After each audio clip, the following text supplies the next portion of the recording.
ಆಕೆ ಓದು ಮುಗಿಸಿ 4-5 ವರ್ಷ ಕೆಲಸ ಮಾಡೋಣ ಅಂತ ಬೆಂಗಳೂರಿಗೆ ಬಂದಳು. ಕೆಲ್ಸಕ್ಕೆ ಸೇರಿದ ಮೇಲೆ ದಿನ ಕಳೆಯುತ್ತಾ ಬಂದ ಹಾಗೆ ಆಫೀಸ್ನಲ್ಲಿ ಒಬ್ಬ ಹುಡುಗನ ಪರಿಚಯ ಆಗುತ್ತೆ.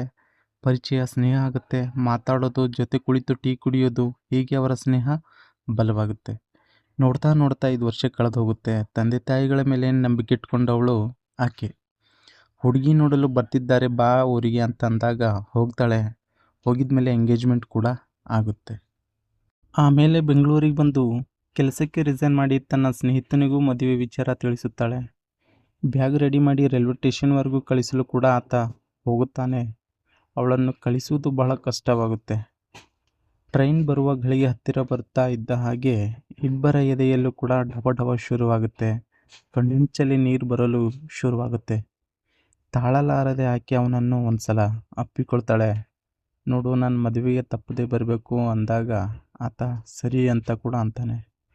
ಭಾರವಾದ ಮನಸ್ಸಿನಿಂದ ಆಕೆಯನ್ನು ಅಲ್ಲಿಂದ ಟ್ರೈನಿಗೆ ಕೂರಿಸಿ ಏನು ಗೊತ್ತಾ, ನಮಗೆ ಗೊತ್ತಿಲ್ಲದೆ ಯಾರೋ ಹತ್ರ ಆಗ್ತಾರೆ, ಆಮೇಲೆ ದೂರ ಆಗ್ತಾರೆ ಅಂತ ತಿಳಿದಾಗ ಮನಸ್ಸಿಗೆ ಭಾಳ ನೋವಾಗುತ್ತೆ ಅಲ್ವಾ.